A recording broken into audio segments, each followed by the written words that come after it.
Salam sejahtera bagi kita semua. Yang saya hormati Bapak Ibu Asesor, sertifikasi dosen, perkenalkan, nama saya Nurse Magda Fisker Rumambi Eskep Mkep. Saya adalah salah satu dosen di program studi Profesi Nurse Fakultas Keperawatan Universitas Pelita Harapan, Kampus Lipo Village. Pada kesempatan kali ini, saya akan menjelaskan terkait salah satu mata kuliah yang saya ampu, yaitu Keperawatan Medikal Bedah 2 atau Medical Surgical Nursing 2. Adapun pemaparan ini adalah dalam rangka unjuk kerja pelaksanaan Tridharma Perguruan Tinggi bidang pengajaran. Untuk menjelaskan mata kuliah yang saya ampu, berikut adalah deskripsi dan rencana pembelajaran semester yang diimplementasikan. Mata kuliah Keperawatan Medikal Bedah 2 ini dengan kode mata kuliah NU 1252 memiliki bobot 5 SKS yang terdiri dari 3 SKS teori, 1 SKS laboratorium, dan 1 SKS praktik. Dengan 14 kali pertemuan pembelajaran dan 2 kali pertemuan evaluasi meliputi UAS dan UTS. Mata kuliah ini memiliki mata kuliah prasyarat di mana mahasiswa harus bisa menyelesaikan mata kuliah anatomi keperawatan 1 dan 2, prinsip dasar keperawatan, pengkajian dasar keperawatan, dan keperawatan medikal bedah 1. Baru kemudian mahasiswa ini bisa mengikuti mata kuliah keperawatan medikal bedah 2. Mata kuliah ini berada pada semester 5. Mata kuliah Keperawatan Medikal Bedah 2 merupakan sebuah rangkaian dari 3 mata kuliah yang berfokus pada pemenuhan kebutuhan klien dewasa. Dengan tujuan mata kuliah ini adalah agar mahasiswa dapat memberikan asuhan keperawatan yang terbaik, berbelas kasih, kompeten, dan holistik yang didasarkan pada etik, sosial, dan budaya, dan sudut pandang Kristiani. Mata ajar ini berfokus pada asuhan keperawatan pada klien dengan gangguan sistem endokrin, yang meliputi asuhan keperawatan pada pasien dengan diabetes mellitus, tiroid, dan juga rheumatoid arthritis. Kemudian berfokus juga pada gangguan sistem imunologi yang meliputi asuhan keperawatan pada pasien dengan SLE, HIV/AIDS, dan gangguan pada sistem pencernaan yang meliputi pasien dengan GERD, gastritis, ulkus peptikum, apendiksitis, hepatitis, sirosis hepatis, dan kanker kolon. Serta mata kuliah ini juga berfokus pada sistem perkemihan yang meliputi asuhan keperawatan kepada pasien dengan aki CKD, UTI, batu ginjal, dan BPH. Mahasiswa juga ini mempelajari terkait manajemen nyeri dan kemoterapi. Adapun yang menjadi pencapaian pembelajaran lulusan pada mata kuliah MSN 2 ini atau Keperawatan Medikal Bedah 2 ini, yaitu yang pertama, diharapkan mahasiswa mampu mendemonstrasikan kejujuran dan integritas dalam semua tindakan terhadap sesama, mampu mendemonstrasikan komitmen untuk mengabdi kepada Tuhan, negara, dan masyarakat, mampu menganalisa teori berpikir kritis dan nalar, serta pemecahan masalah yang kreatif dalam proses asuhan keperawatan, serta dapat berkolaborasi dengan baik dalam tim interdisiplin untuk memenuhi kebutuhan perawatan kesehatan individu, keluarga, dan masyarakat. Serta yang terakhir yang menjadi CPL di mata kuliah ini adalah diharapkan mahasiswa dapat memberikan asuhan keperawatan yang kompeten sesuai dengan standar etika dan hukum nasional serta internasional. Berikut adalah capaian pembelajaran mata kuliah atau CPMK pada mata kuliah Keperawatan Medikal Bedah 2, yaitu pertama, mahasiswa mampu menghormati keberadaan pasien sebagai individu, biopsikososio-spiritual, dan kultural ketika memberikan asuhan keperawatan berdasarkan nilai-nilai yang diyakini melalui praktek laboratorium dan praktek klinik sesuai dengan rubrik penilaian sikap laboratorium dan klinik. Serta mahasiswa mampu menunjukkan sikap saling menghargai dengan teman sejawat atau pengajar dan tim multidisiplin baik secara individual atau dalam tim melalui proses pembelajaran di laboratorium dan klinik sesuai dengan rubrik penilaian sejawat. Kemudian CPMK yang ketiga, mahasiswa mampu mendemonstrasikan perilaku profesional dalam melaksanakan asuhan keperawatan yang holistik dengan klien, rekan sejawat, dan tim multidisiplin melalui praktik laboratorium dan klinik sesuai dengan rubrik penilaian. Kemudian yang keempat, mahasiswa mampu mendemonstrasikan asuhan keperawatan yang holistik berdasarkan pengkajian, diagnosa, perencanaan, implementasi, dan evaluasi melalui praktik laboratorium dan praktik klinik sesuai dengan kriteria penilaian. Serta CPMK yang kelima, diharapkan mahasiswa mampu mengintegrasikan teori keperawatan dan evidence-based practice dalam proses asuhan keperawatan melalui penugasan sesuai dengan kriteria penilaian. Adapun metode pembelajaran pada mata kuliah ini yaitu melalui sinkronus atau tatap muka, asinkronus atau secara online LMS, kemudian praktik keterampilan di laboratorium, dan praktik keterampilan di klinik. Pada metode pembelajaran sinkronus atau tatap muka, mahasiswa akan diajarkan secara langsung oleh dosen dan berdiskusi melalui materi yang telah dipelajari dalam beberapa minggu melalui LMS. Kemudian pada metode asinkronus atau online, yaitu mahasiswa diminta untuk menonton video dosen, melakukan penugasan terstruktur, dan aktif di dalam forum diskusi. Untuk laboratorium, mahasiswa sebelum memiliki atau mengikuti pembelajaran memiliki kelas pre-class di mana mahasiswa di-encourage untuk membaca dan menonton video terkait dengan prosedur tindakan keperawatan terlebih dahulu melalui LMS, dan kemudian saat di lab, mahasiswa menyimak demonstrasi yang dilakukan oleh dosen dan melakukan redemonstrasi. Evaluasi kegiatan ini berupa skill test, dan yang terakhir adalah praktik klinik, di mana mahasiswa yang melakukan praktik langsung di klinik dan disupervisi oleh dosen. Metode pembelajaran dilakukan secara individu dan kelompok, serta semua pembelajaran menggunakan media Moodle atau Learn yang dimiliki oleh UPH sebagai learning management system oleh mahasiswa. Adapun komponen penilaian pada mata kuliah ini terbagi atas beberapa komponen, yaitu UAS dengan bobot penilaian 25%, UTS bobot penilaian 25%, komponen partisipasi yang terdiri atas sikap klinik dan sikap laboratorium dengan bobot penilaian 5%, project yang terdiri atas peta konsep penyakit berdasarkan kasus dan resum kasus dengan bobot penilaian 20%. Kemudian ujian tindakan keperawatan atau skill test dengan bobot penilaian 15%, dan kuis sesuai dengan topik, dan kuis evaluasi SimLab dengan bobot penilaian 10%. Serta saya menggunakan rubrik penilaian yang jelas, teratur, serta disampaikan saat penyampaian RPS. Hasil evaluasi disampaikan kepada mahasiswa sebagai bagian umpan balik untuk meningkatkan pembelajaran. Adapun topik pembelajaran yang akan diajarkan oleh dosen selama 14 kali pertemuan yaitu mempelajari asuhan keperawatan pada pasien dengan diabetes mellitus, tiroid, rheumatoid arthritis, SLE, HIV/AIDS, GERD, dan gastritis serta ulcus pepticum. Serta mahasiswa juga akan mempelajari asuhan keperawatan pada pasien dengan AKI CKD, kanker kolon, dan juga manajemen nyeri dan kemoterapi. Kemudian asuhan keperawatan kepada pasien dengan UTI dan batu ginjal, BPH, appendicitis, serta hepatitis dan sirosis hepatis. Pada pembelajaran laboratorium, mahasiswa akan mempelajari mengenai pemeriksaan gula darah sewaktu atau GDS, pemberian insulin, pemasangan dan pelepasan gasogastric tube atau NGT, pemberian enteral feeding per NGT, pemasangan dan pelepasan kateter urin, perhitungan balance cairan, pemberian enema dan supositoria, serta melakukan praktek klinik. Adapun referensi yang digunakan dalam mata kuliah ini yaitu menggunakan Nursing Intervention Classification NIC dari Bullock and Busser, kemudian menggunakan Nanda International in Nursing Diagnosis Definition and Classification 2021-2023 dari Hartman and Kamitsuru, kemudian menggunakan Brunner and Suter Textbooks of Medical Surgical Nursing edisi 14 dari Hinkle and Cleaver, kemudian menggunakan Nursing Outcome Classification NOC dari Moorhead, Johnson, Mas, dan Swenson, kemudian menggunakan Standar Diagnosis Keperawatan Indonesia, definisi dan indikator diagnostik dari PPNI, kemudian menggunakan Standar Luaran Keperawatan Indonesia, definisi dan kriteria hasil keperawatan PPNI, dan juga menggunakan Standar Intervensi Keperawatan Indonesia, definisi dan tindakan keperawatan dari PPNI. Kemudian menggunakan juga referensi tambahan dengan menggunakan beberapa artikel jurnal terbaru atau diambil dalam 5 tahun terbaru.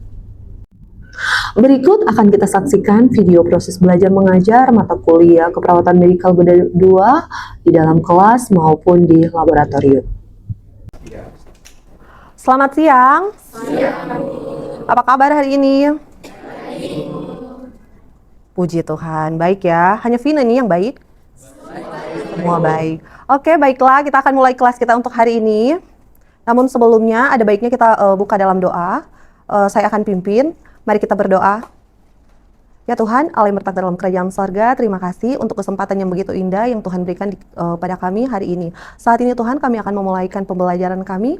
Berkati kami supaya pembelajaran hari ini benar-benar boleh bermanfaat buat mahasiswa kami dan boleh digunakan untuk pembelajaran di dalam keperawatan ke depannya. Bapa dalam kerajaan sorga, seluruh rangkaian pembelajaran kami hari ini dikiranya diberkati oleh Tuhan dan kiranya Tuhan boleh mendatangkan kebaikan untuk kebermanfaatan masa depan untuk keperawatan. Hanya di dalam nama Tuhan Yesus kami pasrahkan pembelajaran kami hari ini. Amin. Oke, baiklah, saat ini kita akan melanjutkan topik pembelajaran kita terkait dengan mata kuliah keperawatan medikal bedah 2 ya. Namun sebelumnya kita akan mereview dulu ya supaya kita bisa mengukur kemampuan kita terkait dengan pembelajaran pada minggu yang lalu terkait dengan gangguan sistem pencernaan ya, terkait dengan materi gastritis dan juga ulcus pepticum ya. Sebelum kita lanjut pada materi kita hari ini yaitu AKI CKD. Oke? Namun sebelumnya Ibu pengen review dulu ya. Kemarin sebelum kelas dimulai, apakah sudah menonton video pembelajaran yang sudah di-sharekan di LMS? Sudah. Oke. Sebelum lanjut, siapa yang bisa menjelaskan kembali apa yang diketahui terkait dengan gastritis dan ulcus pepticum? Ada yang bisa menjawab? Oke Bu, ya, saya izin menjawab Bu. Silakan. Berdasarkan yang sudah kita pelajari di minggu lalu Bu, gastritis itu adalah penyakit pada sistem pencernaan. Itu bisa berupa peradangan, iritasi atau pembengkakan pada lapisan dinding lambung. Oke, betul sekali ya apa yang telah dikatakan Herda ya tadi ya, bahwa peradangan yang terjadi yang menyebabkan dinding lambung itu mengalami adanya inflamasi. Oke, sudah cukup dipahami? Ada lagi yang mau menambahkan? Cukup? Oh, ada, Noe. Selain itu Bu, gastritis sendiri itu bisa diklasifikasikan jadi dua, ada akut sama kronis. Dikatakan akut apabila gastritis tersebut dapat berlangsung selama beberapa jam atau beberapa hari, dan dikatakan kronis itu diakibatkan karena cedera akibat agen-agen yang dapat menginflamasi. Tadi izin menambahkan terkait ulcus Bu. Boleh.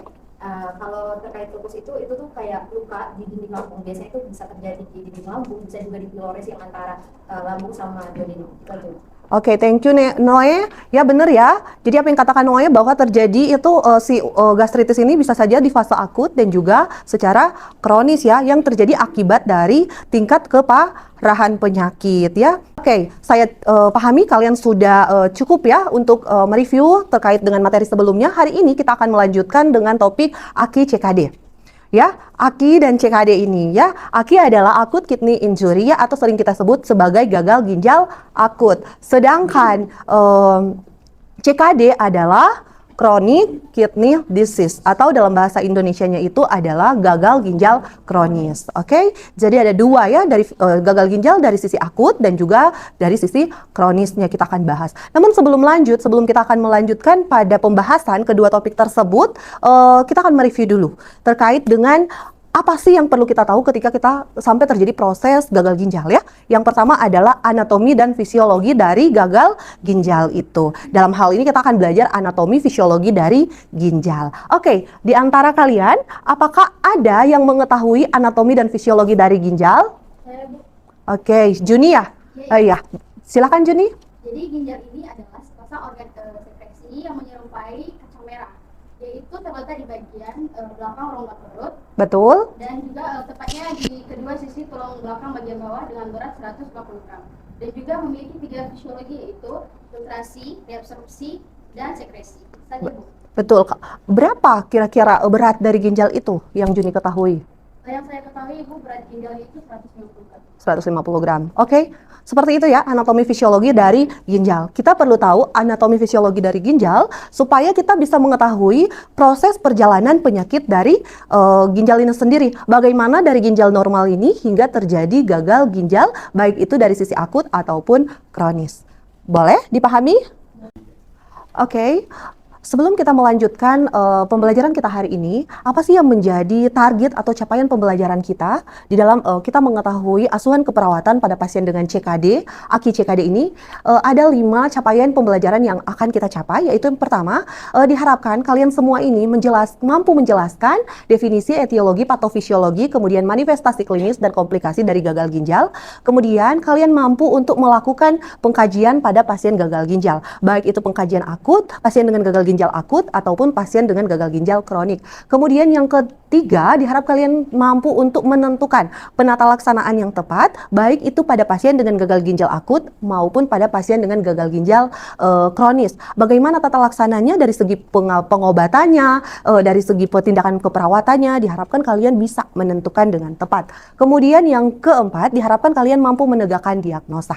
Ya, diagnosa mulai dari proses assessment sampai dengan diagnosa, baik itu pada pasien dengan AKI ataupun dengan CKD, diharapkan kalian memiliki kemampuan untuk menegakkan diagnosa keperawatan secara tepat.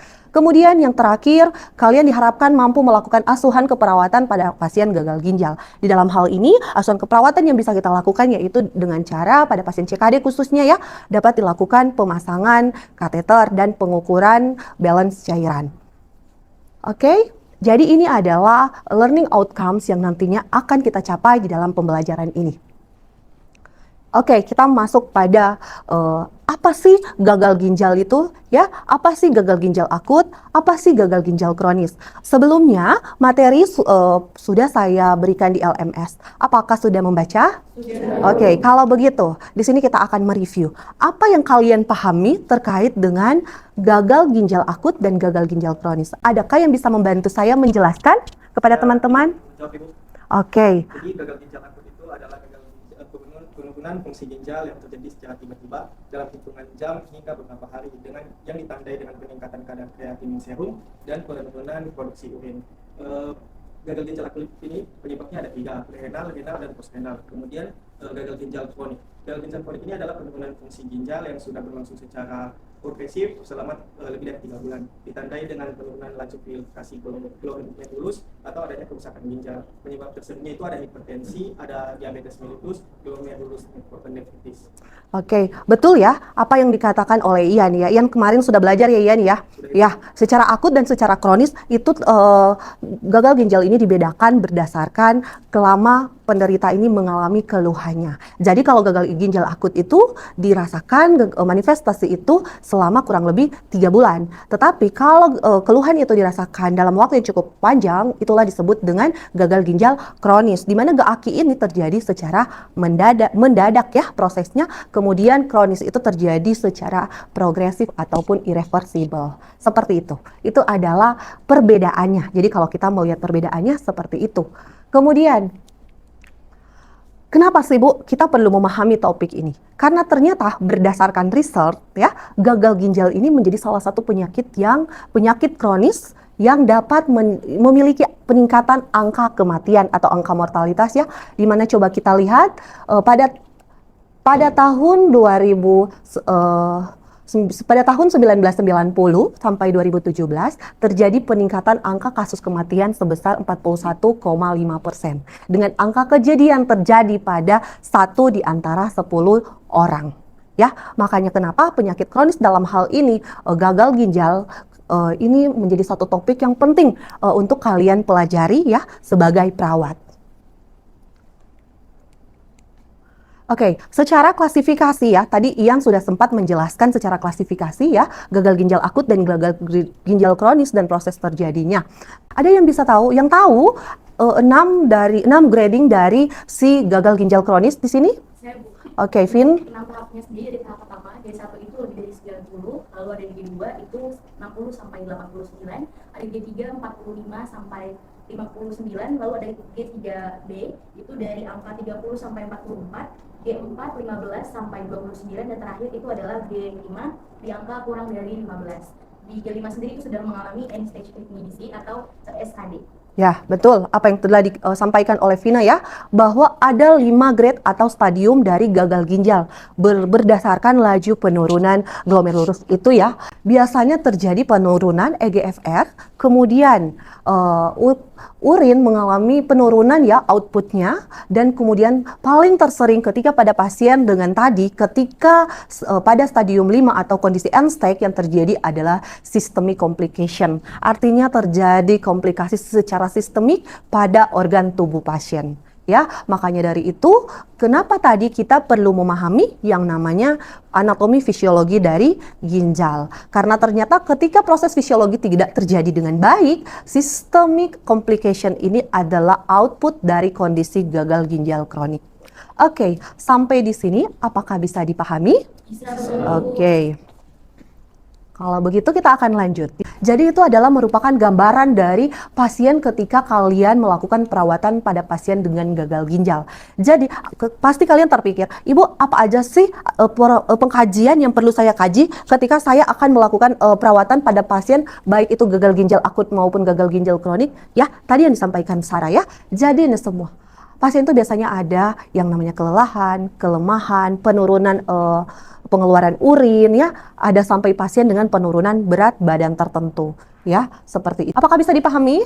Nah, ya. Jadi kalau kita mau mengatakan oke, kita akan merawat pasien dengan CKD, kita harus memahami yang tadi ya, terkait dengan manifestasi, kemudian pemeriksaan penunjang. Tentunya ketika penegakan diagnosa itu harus kita berkolaborasi dengan siapa? Dengan dokter ya. Jadi kamu harus punya data assessment kamu, kemudian dokter juga ada data assessment dokter, kemudian ada hasil-hasil pemeriksaan penunjang ya, baik itu laboratorium ataupun hasil USG yang mengatakan bahwa pasien mengalami gagal ginjal. Oke, ini adalah hal yang sangat penting bagi kita ketika kita akan melakukan perawatan pasien dengan gagal ginjal kronik ataupun acute kidney injury ya. Mulai dari proses assessment atau pengkajian, kemudian menentukan diagnosis keperawatan, kemudian menentukan intervensi keperawatan dan melakukan implementasi serta evaluasi. Nursing proses ini perlu kalian lakukan dengan baik ya. Makanya dari itu teori terkait dengan gagal ginjal perlu kalian cermati dengan baik. Ya, ini adalah pengkajian yang dibutuhkan ketika kalian akan melakukan assessment pada pasien dengan gagal ginjal ya. Kemudian ini untuk diagnosanya. Jadi pada pasien dengan gagal ginjal itu apa aja sih nursing diagnosis yang paling banyak itu kalian akan temukan? Ya, seperti yang kita udah jelaskan ya, karena ini berhubungan dengan keseimbangan cairan dan elektrolit ya. Jadi yang paling banyak pasti akan ketemu itu adalah masalah keseimbangan cairan dan elektrolit. Jadi kalian nanti ketika di laboratorium pastinya selain akan memasang kateter, ketika kalian membutuhkan pemasangan kateter, kalian juga wajib untuk bisa melakukan perhitungan balance cairan. Kenapa? Karena itu hal yang wajib dan perlu untuk pasien yang mengalami CKD. Oke, sejauh ini bisa dipahami? Nah, ini adalah planningnya, kita sesuaikan dengan diagnosa. Terkait dengan proses keperawatan di sini ya, Ibu punya case study ya. Nanti case study ini yang akan kalian bahas secara per grup. Jadi kita akan diskusi kelompok. Boleh? Boleh. Sudah siap? Siap. Ya, kita akan membagi dengan 3 grup diskusi. Saya akan memberikan waktu kurang lebih 5 menit, cukup? Cukup. Ya, kalian diharapkan boleh berdiskusi terkait dengan case study ini. Dan kemudian boleh memberikan pertanyaan ya. Pertanyaan boleh dijawab oleh saya, namun juga nantinya akan bisa juga dijawab oleh teman-teman di kelas ini. Oke, sudah siap? 5 menit cukup? Cukup. Masih semangat? Masih. Oke, 5 menit dari sekarang silakan untuk berdiskusi. Ada dari pertanyaan dari kelompok Melisa. Perkenalkan kami dari kelompok 1, kami izin bertanya Bu, mengapa pasien gagal ginjal kronik atau pasien CKD sering mengalami edema dan hipertensi? Oke, kelompok Melisa bertanya, kenapa pasien CKD itu sering mengalami edema dan juga komplikasi ya, begitu Mel? Iya, tadi sudah kita jelaskan ya di slide saya ya. Apakah ada yang mau menjelaskan kembali?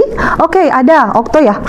Coba Okto, silakan. Baik, pada CKD itu penurunan laju berkasih glomerulus atau RFG, sehingga menyebabkan ginjal tidak mampu mengeluarkan cairan atau natrium secara optimal. Akibatnya terjadi retensi cairan yang meningkatkan volume darah dan sehingga terjadi munculnya hipertensi dan edema. Selain itu, aktivasi sistem renin-angiotensin aldosteron atau RAS itu menyebabkan vasokonstriksi dan retensi natrium yang semakin meningkatkan tekanan darah. Ya, jadi ada proses RAAS yang mengalami peningkatan ya, sehingga itu memicu terjadinya hipertensi. Sedangkan kalau edema itu terjadi karena itu manifestasi klinis pasien dengan CKD itu dapat kita lihat ya, di mana edema itu menjadi tanda-tanda utama karena terjadi penumpukan cairan di dalam tubuh pasien. Oke, makanya kedua tanda-tanda dan gejala ini sering mengikuti pasien dengan CKD. Oke, kelompok Melisa, apakah bisa memahami? Oke, ada apakah ada yang mau menambahkan? Tidak ada. Sudah cukup jelas ya yang tadi Melisa jelaskan. Oke, itu adalah pembahasan kita ya terkait dengan case tadi ya. Sudah pada bertanya, sudah juga dijawab. Tadi juga saya sudah menambahkan ya. Apakah masih ada pertanyaan? Tidak ada pertanyaan lagi? Ya. Kalau tidak ada pertanyaan lagi, ya demikian untuk pembelajaran kita hari ini ya. Saya sih berharap kalian cukup memahami terkait dengan materi yang telah dipaparkan ya. Namun jika masih ada pertanyaan, silakan untuk mengakses LMS ya, dan silakan mengisinya di forum diskusi. Kalian juga bisa membantu menjawab forum diskusi sehingga diharapkan kalian mahasiswa boleh aktif dan inisiatif di dalam forum diskusi, dan saya juga nantinya akan membantu memberikan jawaban ya ketika ada jawaban yang belum tuntas. Oke. Dan sebagai evaluasi, semua di sini bisa mengakses LMS, betul? Betul ya. Jadi nanti silakan mengisi kuis ya berdasarkan dengan waktu yang sudah ditentukan. Perhatikan deadline-nya supaya kuis bisa semua mendapatkan pencapaian 100%. Oke? Ya, udah tahu kan ya kemarin di RPS itu kuis berapa ya? Sudah ya, oke ya. Jadi untuk pencapaian kuis silakan mengisi pada LMS. Oke, demikian untuk pembelajaran kita hari ini. Jika sudah tidak ada pertanyaan, maka saya akan pimpin dalam doa. Oke, mari kita berdoa. Ya Tuhan, terima kasih karena penyertaan-Mu sehingga kami boleh menyelesaikan pembelajaran kami pada mata ajar MSN 2 ini. Bapa dalam kerajaan sorga, biar apa yang telah kami pelajari ini boleh berguna dan memberikan kebermanfaatan untuk mahasiswa kami ketika mereka akan memberikan asuhan kepada pasien dengan CKD di rumah sakit. Inilah doa kami Tuhan, hanya dalam nama Yesus kami berdoa dan mengucap syukur. Amin. Oke, selamat siang. Siang. Apa kabar hari ini? Sehat. Sehat. Ada yang tidak sehat? Tidak ada yang Puji Tuhan sehat. Oke, baiklah, hari ini kita akan memulaikan kegiatan laboratorium kita ya. Kemarin waktu kelas teori, di situ pada pencapaian kita untuk CKD, yang ketiga adalah memberikan asuhan keperawatan pada pasien dengan CKD. Hari ini kita akan praktek ya, yaitu pada pasien dengan CKD, apa kira-kira tindakan yang akan kita lakukan? Kalau pada prosedur apa, Okto? Tindakan pemasangan kateter. Betul, jadi kita akan melakukan pemasangan kateter sekaligus kita akan melakukan perhitungan balance cairan. Kenapa? Karena pemasangan kateter itu hal yang penting buat pasien yang mengalami CKD. Karena kita dapat mengontrol ya, dengan pemasangan kateter kita dapat mengontrol berapa cairan yang keluar ya, atau output dari pasien ketika dia melakukan intake. Dengan cara apa kita mengetahuinya? Yaitu pengukuran balance cairan. Oke, bisa? Sebelumnya apakah sudah menonton video prosedur tindakan? Sudah bisa dipahami? Oke, baik. Berarti hari ini siapa yang rencananya bersedia sebagai volunteer untuk praktek pemasangan kateter? Kebetulan, Ian. Kebetulan di sini juga kita pasiennya ini laki-laki ya. Ya, jadi Ian ya. Oke, sudah belajar Ian? Sudah menonton? Oke. Sebelumnya kita review prosedur dulu.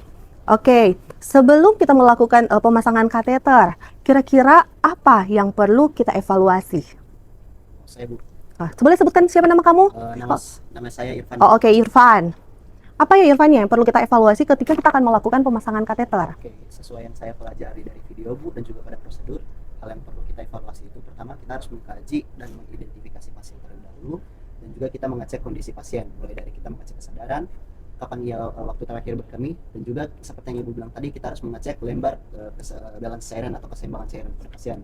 serta kita juga harus sebelum tindakan kita harus mengecek atau mengepalpasi kandung kemih pasien dan juga mengecek peregangan pada kandung kemih pasien. Betul. Serta kita juga menanyakan bagaimana kondisi pasien, apakah mengalami nyeri, dan juga kita menanyakan identitas pasien seperti nama dan juga usia. Bukan hanya itu, kita juga mengecek pada area gland penis pasien apakah adanya bau dan juga apakah menunjukkannya adanya kemerahan. Serta terakhir itu kita harus mengkaji kondisi patologis pasien. Seperti kita mengkaji apakah adanya riwayat alergis, dan terakhir kita mengkaji pengetahuan pasien tentang bagaimana pengetahuannya tentang pada pemasangan kateter, dan juga kita harus menjelaskan tujuan kateterisasi. Betul ya, apa yang telah disampaikan sama Irfan ya. Jadi di sana kita evaluasi dan validasinya terkait dengan bagaimana ya kondisi dari si pasien itu sendiri dalam hal ini, apakah dia mengalami gangguan eliminasi. Dan di situ juga Irfan katakan bahwa kita juga perlu mengetahui bahwa pasien ini harus tahu tujuan dari kita lakukan kateterisasi. Kenapa ya? Karena kan kita tahu pemasangan kateter ini prinsip tindakannya adalah apa ya?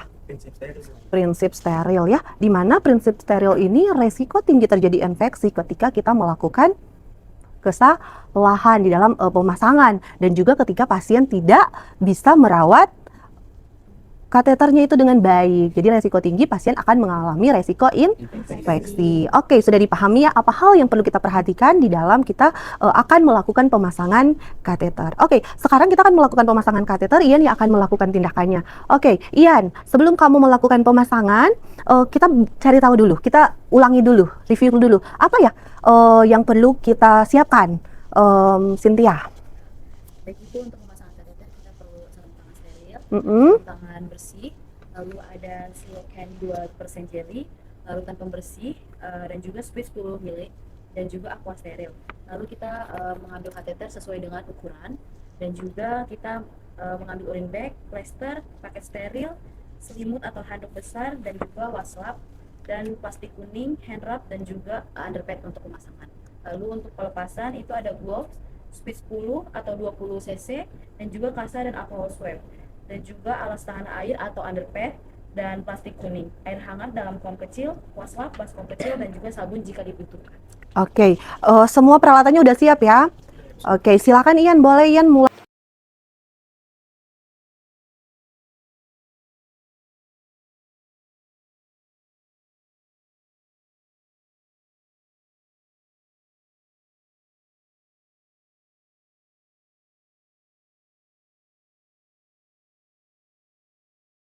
Apakah Okto ada pertanyaan? Ada Bu. Oke, ya. Silakan Okto. Jika intake yang kita berikan sebanyak 300 ml dan outputnya itu keluarnya 100 ml, Bu, apa intervensi selanjutnya? Oke, jadi yang masuk itu 300. Itu secara oral ya Okto ya. Tetapi Okto melihat ternyata yang keluar itu 700. Banyak. 100. Berarti tertahan 200. Okto, apakah pasien Okto ini punya intake yang lain? IV juga. Ada IV. Okto kaji nggak? Di dalam kesehariannya itu pasien Okto ini kan keluarnya masih berapa? 100. Berarti ada ketahan 100 ya? 200 ya. Oh, intake-nya itu ketahan 200 karena yang keluar cuma 100, dia minumnya 300. Ini 200 ini gimana?